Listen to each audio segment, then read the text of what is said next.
Pero natin, kita natin makakasama at lalo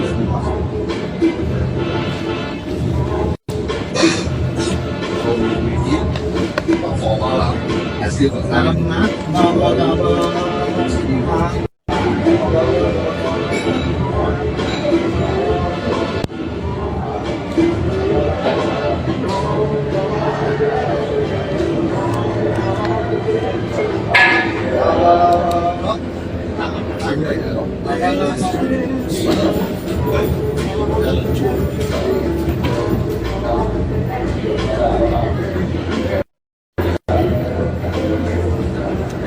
Coba ya, bismillah.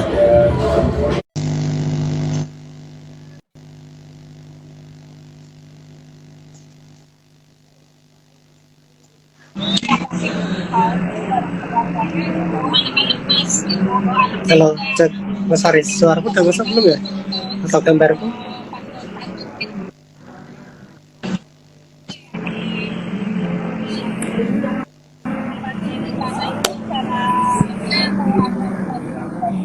Kayaknya jaringan. Cek. Iya, udah masuk loh suaranya. Udah kedengeran, Mas? Ya sudah, Udah. aku lihat. Aku sambil lihat monitor aja. Di laptopku bisa soalnya. Kelihatan Masnya. Udah nggak apa-apa. Ya Siap, udah, Mas. kita mulai ngobrolnya. Enggak ada. Baik. Teman-teman, ini saya sama masih di sesi yang ketiga. Tapi karena tadi ada trouble di jaringan, sehingganya Mas Dede bergabungnya secara terpisah, teman-teman. Ini sekaligus saya mohon maaf ke Mas Dede. Baik, Mas Dede, kita mulai ya. Siap, Mas, siap. Oke. Mas Dede tadi sudah mendengarkan apa yang jadi pembahasan kita terkait dengan pilkada serentak hari ini. Aku pengen tahu, Mas, kira-kira Mas Dede sendiri masih optimiskah dengan pemilihan kepala daerah hari ini atau seperti apa, Mas? Ya. Sebelumnya terima kasih Mas Haris. Aku mau cross check kembali nih, suaraku udah masuk belum ya? Alhamdulillah kalau suara kedengeran, Mas. Suara Oke, kedengeran. Aku coba untuk sharing pandangan gue ya, Mas. Secara pribadi aku gini, Mas. Sebelumnya aku mau kenalin diri, Mas. Nama aku Dede.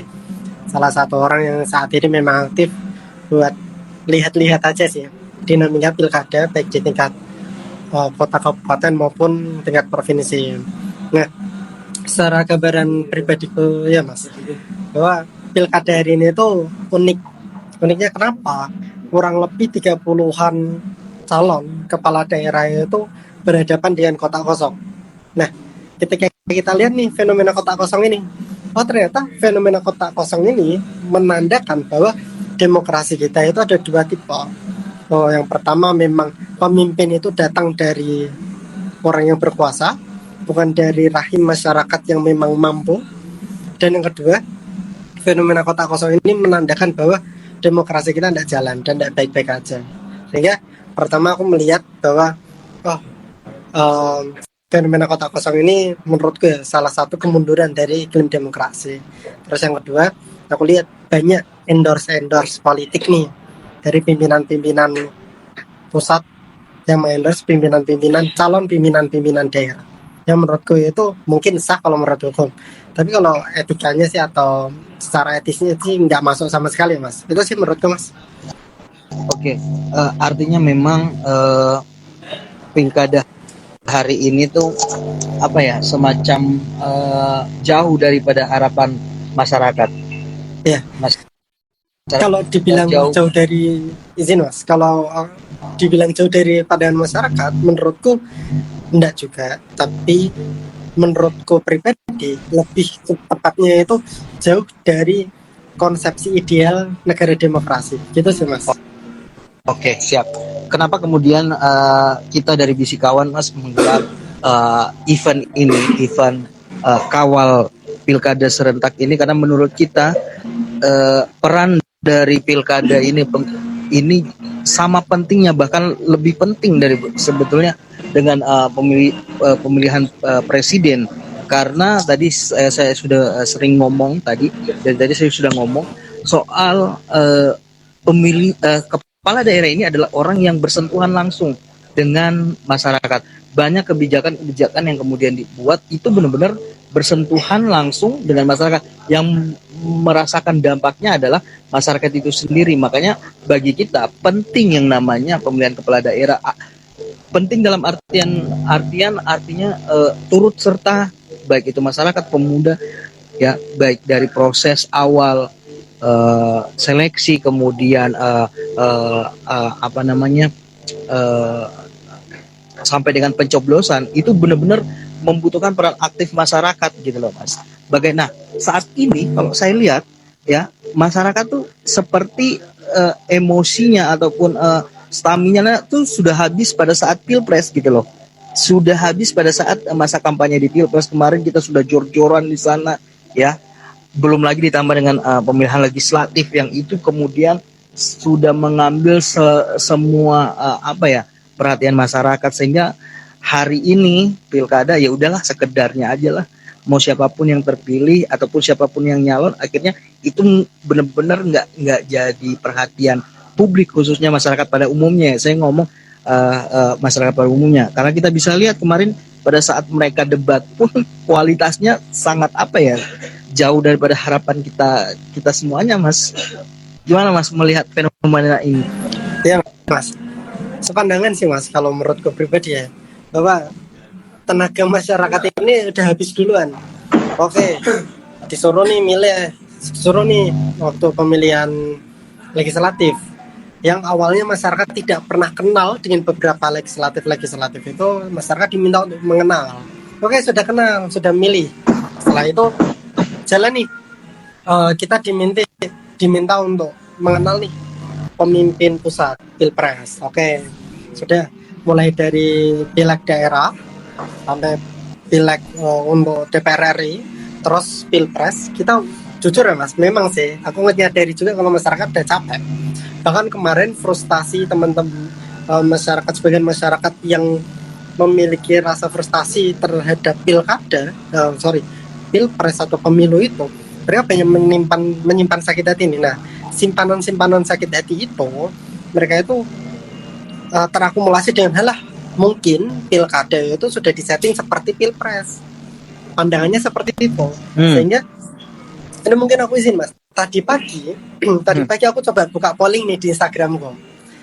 Gimana sih respon dari teman-teman media sosialku ini melihat fenomena pilkada ini? Kurang lebih 2.500 yang menonton Mas, itu memilih 200 itu masih memilih untuk ikut pilkada. Tapi ada 89 itu yang memilih untuk golput aja.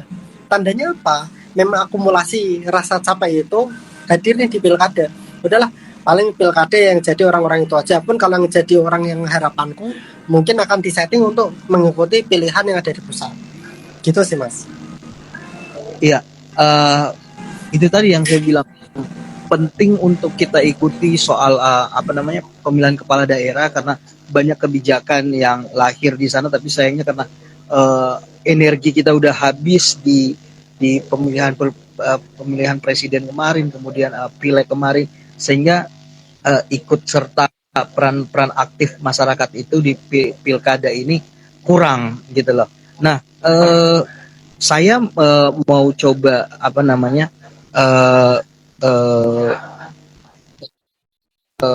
mendengar pendapat dari Mas Dede soal sebetulnya apa sih yang diharapkan oleh anak muda soal pemilihan kepala daerah, khususnya maksudnya apa sih harapan daripada anak muda soal kepala daerahnya, entah dari sisi kualitasnya ataupun dari sisi programnya. Seperti apa Mas harapan yang diinginkan oleh anak muda terkait dengan pilkada ini Mas?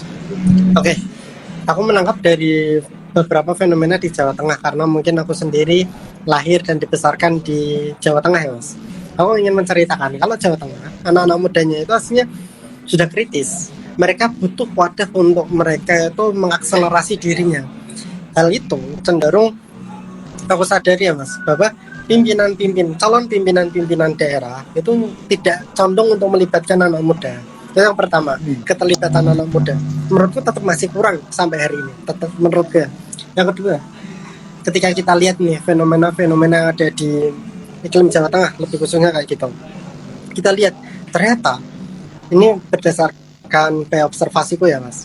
Anak muda di Jawa Tengah itu mereka sudah melek kok terkait dengan teknologi, terkait dengan UMKM, terkait dengan bagaimana pembangunan desa. Mereka sudah terlibat nih, sudah melihat. Tapi tidak ada sentuhan-sentuhan yang lebih kepada bagaimana mengapresiasi anak muda. Itu sih Mas, apresiasinya tidak ada. Kalau aku lihat secara pribadi kampus-kampus besar di Jawa Tengah yang aku kunjungin Mas, mereka tuh punya PKM, program kreativitas mahasiswa, nggak pernah itu disentuh pemerintah daerah, nggak pernah. Apresiasi seperti apa yang diharapkan oleh anak muda khususnya masyarakat? Ya, aku izin cerita Mas, aku lahir dan besar di daerah pesisir Jawa Tengah, gitu ya. Di daerah pesisir Jawa Tengah kita sadar di pesisir Jawa Tengah kita sadar nih, oh ternyata ada air asin di sana. Loh, banyak loh anak muda yang dia punya ide kreatif bagaimana merubah air asin menjadi air tawar, bagaimana mengelola kapal-kapal itu agar lebih efektif, bagaimana memanajemen masyarakat desa itu agar lebih aware terhadap kebersihan dan tapi tidak ada sama sekali. Hari ini malah anak muda yang dilibatkan dalam kasus-kasus politik atau dalam isu-isu politik itu adalah anak muda yang malah berpikiran seperti orang tua, yaitu berpikiran praktis. Itu sih Mas. Oke. Jadi kurangnya sentuhan pemerintah daerah terhadap anak muda, dalam hal ini melibatkan anak muda di semua sektor ya Mas ya. Halo Mas. Halo, iya Mas. Menurut juga kayak gitu. Harus secara holistik pelibatan anak muda itu.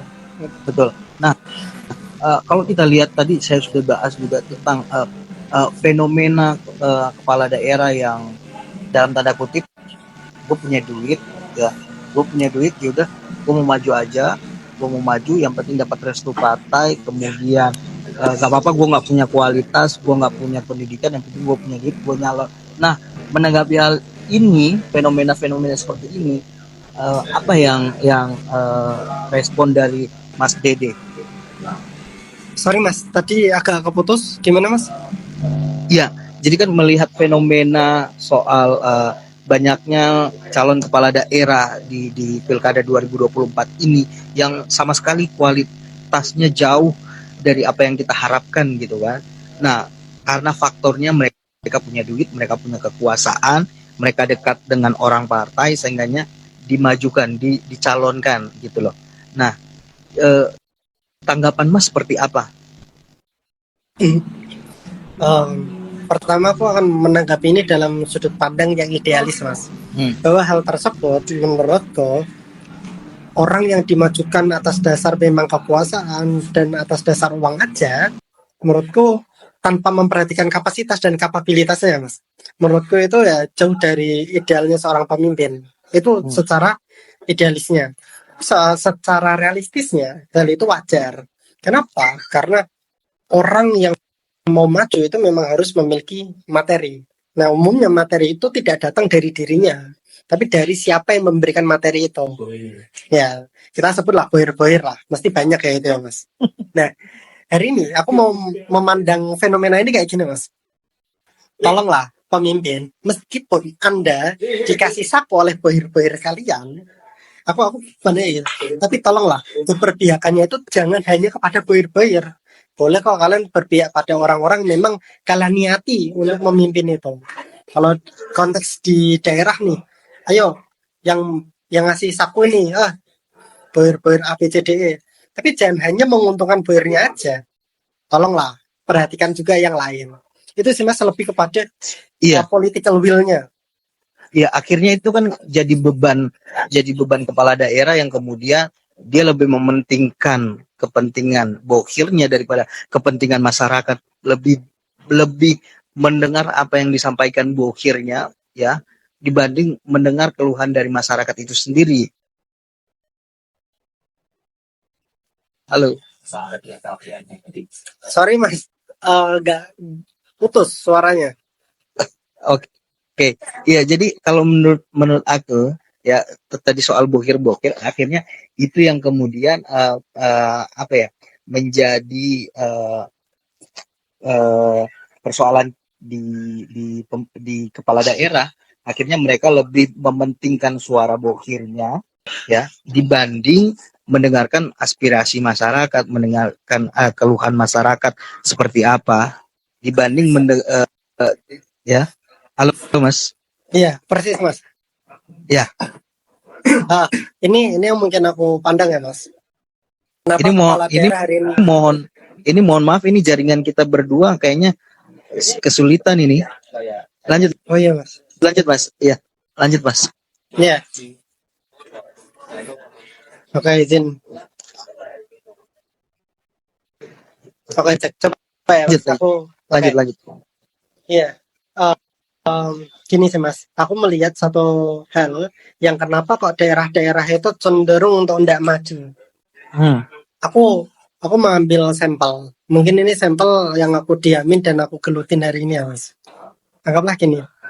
Jawa Tengah itu apabila dibandingkan mas dengan daerah Jawa Timur, Jawa Barat ataupun di Pulau Jawa ini ada Jakarta. Nah, UMR Jawa Tengah itu jauh lebih rendah daripada Jawa Timur, daripada Jawa Barat, daripada Jakarta. Padahal ketika kita tahu mas, kenapa sih problem-problem itu hadir?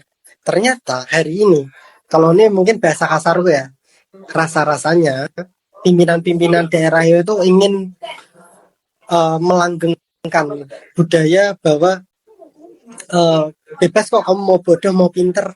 Jadi bebasan itu, tapi gini, kita tahu nih kalau negara konstitusi itu mengamanatkan kepada negara untuk ayo kamu tuh punya tugas nih untuk mencerdaskan kehidupan bangsa. Tugas itu rasa-rasa tidak dijalankan nih mas di Jawa Tengah dengan apik. Ini kalau aku bicara soal Jawa Tengah. Mungkin aku bicara soal daerah lain, anggaplah daerah-daerah yang tidak tersentuh oleh pimpinan-pimpinan pusat. Gitu. Endingnya, karena politiknya itu adalah politik kekuasaan, bukan politik bagaimana membangun masyarakat. Endingnya yaitu hubungan politiknya hubungan transaksional aja. Itu sih mas. Yang hari ini boleh ngasih pimpinan daerah yang terpilih mengembalikan kayak gitu. Iya, itu sebetulnya yang jadi apa ya membuat kita miris, kita sayang dengan kejadian-kejadian seperti itu. Karena sebetulnya pemerintah daerah itu punya kewenangan yang cukup besar, ya. Mereka diberikan power yang cukup besar semenjak desentralisasi di zaman Bu Mega, benar-benar sudah diberikan power lewat undang-undang yang ada. Tapi pada akhirnya undang-undang itu tidak digunakan sebaik mungkin oleh kepala-kepala daerah dalam tanda kutip kepala daerah yang nakal dan lain sebagainya, yang nggak mau benar-benar berjuang untuk rakyat, sehingga power-power yang mereka punya tadi itu benar-benar nggak digunakan, asal jadi aja nih ya, asal jadi aja kebijakannya asal jalan aja gitu. Karena apa tadi mungkin peran serta dari masyarakat itu juga sangat sedikit yang benar-benar controlling yang mengontrol kepala daerah itu. Padahal kita bahas soal desentralisasi Mas. Padahal kepala daerah itu sudah diberikan wewenang yang cukup, mandat yang cukup besar powernya lewat undang-undang bagaimana mereka mengelola daerahnya masing-masing. Iya. Ini aku punya satu sedikit gambaran ya Mas, atau sedikit ide bahwa kenapa hari ini daerah itu cenderung untuk ada yang timpang. Oh ada daerah A lebih tinggi, daerah B lebih rendah dan lain sebagainya. Karena menurutku konsep ini belum begitu matang. Apa itu? Aku berandai dan berpikir bahwa konsep desentralisasi itu tidak semata-mata bahwa pemerintah daerah itu memiliki wewenang untuk mengatur urusan dapurnya sendiri. Itu betul, secara konsep desentralisasi betul. Tapi aku di sini lebih mengedepankan bagaimana politik will pemerintah pusat terhadap pemerintah daerah. Aku anggap gini mas. Hari ini Contoh periode kemarin, anggaplah pimpinannya itu adalah seorang ayah dari pemimpin daerah di salah satu kota di Jawa Tengah bernama Solo, anggaplah gitu ya Mas. Solo dibandingkan dengan Semarang itu pembangunannya lebih pesat Solo. Tapi Mas, kalau Mas tahu di Jawa Tengah banyak daerah-daerah yang itu harusnya lebih uh, pemerintah pusat tuh lebih aware gitu. Kamu anggaplah gini Mas, salah satu daerah yang mepet sama Jawa Timur ada yang namanya Wonogiri. Coba kamu membangun deh di daerah sana dulu bagaimana aksesibilitas antara Jateng dan Jatim kayak gitu. Nah, maksudku gini. Nah, sebentar. Oh ya. Aku nangkap. Nah, pembagian APBD itu khususnya di Jawa Tengah kan sebetulnya sudah ada kan? Betul. Pembagian Ada. APBD anggaran pendapatan belanja khusus di daerah Jawa Tengah. Nah, maksud Mas, Solo ini mendapat keistimewaan tersendiri karena mungkin bapaknya adalah seorang presiden, kemudian dia mendapatkan jatah khusus gitu. Ya. Maksud Mas seperti itu? Ya, maksudku lebih pada ini sih Mas. Aku ya lebih ke arah gini.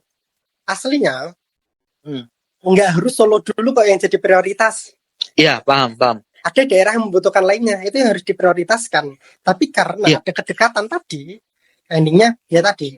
Itu pertama dari political will dari pemerintah pusat. Tapi yang kedua memang gini sih Mas. Boleh diakui atau tidak ya Mas? Pembangunan manusia di daerah-daerah Jawa Tengah IPM itu ya terpusat pada daerah-daerah yang memiliki tempat pendidikan yang tinggi. Contoh aku berandai lagi di Jawa Tengah Mas, karena memang aku concern banget hari ini terkait Jawa Tengah. Di Magelang ada yang namanya Akmil gitu. Di Semarang memang dia ibu kota. Di Solo dia punya universitas besar. Di Purwokerto dia punya salah satu universitas besar namanya Unsur. Pembangunan daerah itu lumayan jalan nih. Tapi bayangkan kemarin ketika kita jalan-jalan di salah satu kabupaten di Jawa Tengah namanya Temanggung Mas. Mereka untuk menjual terkait tembakaunya karena memang di sana produksi tembakau itu besar banget. Mereka tuh kesulitan. Bahkan harga tembakau itu sangat-sangat turun. Di sini aku mau melihat satu fenomena gini. Ada memang penghasil tembakau. Ada yang namanya mungkin ada tembakau yang milik Aceh ya, Gayo dan lain sebagainya, atau kopinya juga di sana ada. Terus di Madura juga ada penghasil tembakaunya.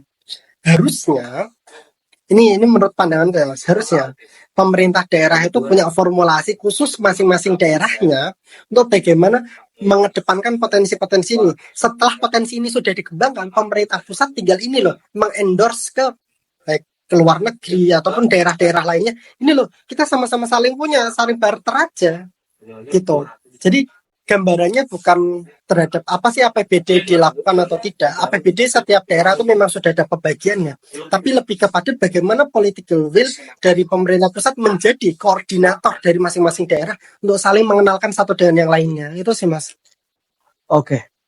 Aku nangkap ada paham soal apa yang terjadi di Jawa Tengah hari ini sesudah diceritakan oleh Mas Dede. Akhirnya kita tahu bagaimana dan apa sebenarnya yang terjadi di sana. Aku boleh tahu nggak sebelum pemerintahan sebelumnya kan Pak Ganjar ya, betul? Iya, betul. Pak Ganjar sebelumnya.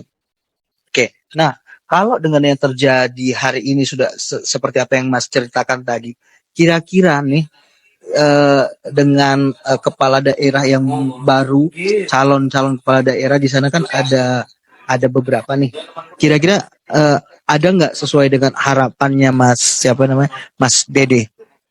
Ya, kalau calon pimpinan provinsi itu kan memang ada dua ya Mas. Uniknya Jateng itu seperti Jakarta Mas hari ini. Ini kalau Jakarta memang disebut sebagai akuarium Indonesia. Setiap mata itu menuju pada Jakarta. Tapi hari ini nggak hanya Jakarta kok Mas. Jawa Tengah itu juga. Karena pertarungan jenderal itu hadir di sini Mas. Betul. Ada jenderal TNI dan jenderal polisi. Dan itu unik. Kenapa yang bikin unik? Karena mantan presiden ke-7 kita itu juga urun tangan untuk aktif membantu mengkampanyekan. Sambil kemarin ya memang sedikit beredar video Pak Prabowo untuk mendukung. Tapi singkat cerita gini, dua pimpinan ini menurutku adalah pimpinan yang sama-sama baik, pemimpin yang sama-sama memiliki etos kerja yang tinggi. Kalau menurutku pribadi ya Mas. Tapi hari ini yang dibutuhkan Jawa Tengah itu adalah pemimpin yang bisa hidup dalam masa transisi. Menurutku kayak gitu Mas. Dia tidak hanya berpikir terkait dengan populisnya saja, terkait dengan dapat diterimanya saja dalam masyarakat atau dapat dikenalnya saja dalam masyarakat, tapi bagaimana mampu untuk membawa Jawa Tengah itu ke arah yang lebih baik. Dari keduanya, aku lihat dari debat 1, 2, dan 3, aku aktif untuk meneliti terkait debatnya itu, aku lihat memang ada ide dan gagasannya. Tapi hari ini yang aku masih sangat sayangkan, dari masing-masing pemimpin itu tidak pernah menawarkan terkait dengan ide yang spesifik ya Mas. Bagaimana membangun Jawa Tengah itu ke arah mata dunia. Padahal hari ini ketika kita bicara soal Jawa Tengah nih, aku karena memang fokus Jawa Tengah, kita bicara soal Jawa Tengah, potensi Jawa Tengah hari ini tuh jarang banget untuk dieksplorasi. Jarang banget Mas anggaplah, coba dilihat terkait dengan pembangun industri Jawa Tengah tuh nggak ada Mas yang disebut tempat industri. Baru ini dibangun daerah Kendal, daerah Solo, dan lain sebagainya. Baru dibangun industri. Beda sama Jawa Barat. Oh, ini disebut kota industri, dan lain sebagainya. Kedua, dibilang soal kota pariwisata. Loh, Jawa Tengah itu pariwisata yang terkenal itu tidak ada yang lebih terkenal daripada Jawa Timur kecuali Borobudur, Mas. Candi Borobudur itu semua orang tahu. Tapi Jawa Timur anggaplah dulu ada Jatim Pam, terus dan lain sebagainya. Itu lebih terkenal orang-orang, meskipun orang kalau mau bicara soal Jawa Tengah itu kan ya Borobudur, tapi orang dari berbagai macam daerah itu datang itu asalnya ke Jogja Mas, bukan Jawa Tengah. Jogja, oh aku main ke Jogja, pengen main-main dan lain sebagainya. Itu soal yang lebih urgent ini Mas, soal bagaimana membangun ekosistem yang berkelanjutan. Jawa Tengah hari ini masih serampangan kalau menurutku ya Mas. Serampannya kenapa? Karena pembangunan hari ini itu tidak memandang terkait dengan iklim lingkungannya. Itu sih Mas yang aku rasakan hari ini ya. Siap. Semoga apa yang dirasakan oleh Mas bisa nanti ada solusinya di periode selanjutnya. Amin. Nah, aku pengen tahu nih Mas, gerakan-gerakan pemuda ataupun masyarakat di Jawa Tengah itu seperti apa sih Mas? Persoalan hari ini di Jawa Tengah itu soal digitalisasi sih Mas. Pertama itu bahwa memang banyak masyarakat yang pedesaan itu memang tidak mengenal apa itu digitalisasi sih Mas. Lebih khusus di situ. Itu yang pertama. Terus kita lihat dulu, kita belanja masalah dulu nih. Oh, masalah kedua setelah digitalisasi itu apa? Bahwa aware terhadap tempat tinggalnya, sense of belonging desa, kota, atau kabupaten, atau provinsinya itu kurang tinggi. Mereka itu tidak bangga, bahasanya gitulah. Padahal membangun daerah itu harus ada kebanggaan dulu dari manusianya. Nah, dari dua ini, gerakan pemuda hari ini, yang mungkin saat ini sedang aku gencarkan dan laksanakan bersama teman-teman daerah lainnya, aku komunikasi dengan beberapa teman-teman daerah lainnya gitu ya Mas. Gerakan hari ini tuh satu, bagaimana pemuda bisa ikut bersumbangsi ide kepada pimpinan-pimpinan daerahnya. Dan hari ini kita sudah jalankan itu Mas. Itu yang pertama. Yang kedua, bagaimana pemuda bisa memberikan konten-konten edukasi lewat platform-platform media. Hari ini media sosial seperti TikTok itu banyak yang membuat agitasi yang melenceng. Harusnya A dibelokkan jadi B. Kita kemarin di Kota Semarang Mas, kalau ini karena ini lebih spesifikannya lebih kecil ya. Kota Semarang ada video tren miliknya Pemkot, itu kita coba tayangkan video iklan terkait dengan edukasi. Kita mencoba untuk hal itu. Itu untuk proses digitalisasi. Yang kedua, aware terhadap kabupaten dan kota. Kita coba Mas mendorong pimpinan-pimpinan daerah itu untuk bagaimana memberikan beasiswa kepada pemuda daerahnya, yang nanti beasiswa itu terhimpun menjadi satu, pemuda-pemuda itu menjadi satu. Bagaimana kita membangun yang dinamakan itu koordinasi, atau bahasa mudanya itu masing-masing pemuda daerah itu bisa saling memiliki koneksivitas, sehingga membangun daerah itu jangan dari satu daerah tapi harus bersama-sama. Itu sih Mas yang hari ini sudah dan sedang akan terus dilakukan kayak gitu. Oke, siap Mas Dede. Saya berharap setelah ini akan ada kolaborasi baik dari kita yang ada di Jakarta, khususnya di Sikawan, dengan teman-teman yang ada di Jawa Tengah. Ke depan bisa ada kolaborasi, entah itu soal pendidikan ataupun gerakan-gerakan yang insya Allah bisa bermanfaat baik di kita maupun di teman-teman yang ada di Jawa Tengah. Intinya saya berterima kasih banget ke Mas Dede Indra Suara sudah berkenan hadir ikut dengan kita di event Hari Kawal Suara ini. Siap. Saya berterima kasih banget karena ini sudah jam 5:41 sudah mau masuk waktu maghrib, Mas. Saya izin mengakhiri, sebetulnya banyak yang ingin kita bahas, tapi karena tadi ada gangguan koneksi, kemudian sehingga nggak bisa bergabung bersama. Intinya saya mengucapkan terima kasih sudah mendengar apa jadi keresahan teman-teman yang ada di daerah khususnya Jawa Tengah. Seperti apa gerakan teman-teman di sana, kemudian apa yang kemudian jadi harapan teman-teman di Jawa Tengah, khususnya Semarang tempatnya Mas ya. Betul. Terakhir mungkin Mas ada yang mau disampaikan terkait harapan kepada anak muda, baik itu soal pilkada atau soal politik seperti apa, biar teman-teman anak muda, karena ini kan nanti akan kita share balik.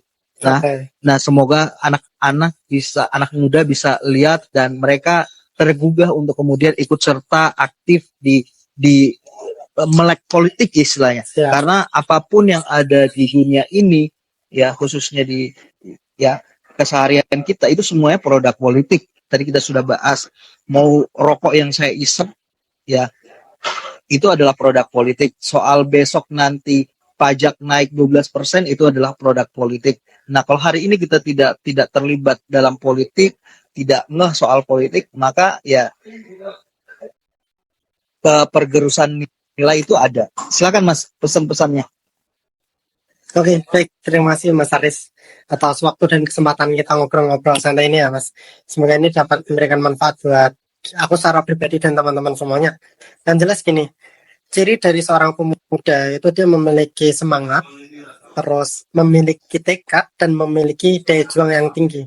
Kalau pemuda sudah tidak ada semangatnya, tidak punya tekad dan tidak ada keinginan untuk berjuang, tandanya pemudanya itu hanya sebatas simbol aja dalam dirinya, tapi tidak melekat dalam jiwa dan sanubarinya. Hari ini aku mau pesan untuk diriku sendiri dan teman-teman semua bahwa pemuda itu jangan praktis, pemuda itu jangan pragmatis. Pemuda itu yang awalnya dari mimpi berubah menjadi kenyataan. Yang awalnya jadi kenyataan berubah menjadi aksi bermasyarakat. Hari ini jangan kita sebagai pemuda melompat hal itu. Jadi pesanku hanya itu saja. Pemuda hari ini adalah pemimpin masa depan. Kalau pemimpin masa depan itu adalah kita, maka kita harus persiapkan. Tidak ada pemimpin yang instan. Itu sih Mas. Ya, Mas. Baik, terima kasih Mas Dede Indra Suara atas waktunya, atas pikirannya yang sudah di-share ke kita. Semoga bermanfaat untuk yang menonton. Dan izin Mas, mungkin di lain waktu, izin bertandang ke tempatnya Mas di Semarang. Pengen Siap. tahu seperti apa yang ada di sana. Insya Allah nanti bisa kita atur jadwalnya, kolaborasi apa yang bisa kita buat di sana Mas ya. Sekali lagi aku mengucapkan terima kasih banyak atas waktunya, atas kesempatannya. Aku juga makasih banyak Mas Aris. Sama-sama, siap. Sukses selalu buat Mas Aris. Siap, terima kasih Mas Dede Indra Suara sudah bergabung dengan kita. Assalamualaikum warahmatullahi wabarakatuh. Sesi ketiganya kita akhiri sampai di sini. Terima kasih Mas Dede. Terima kasih Mas Aris. Sama-sama.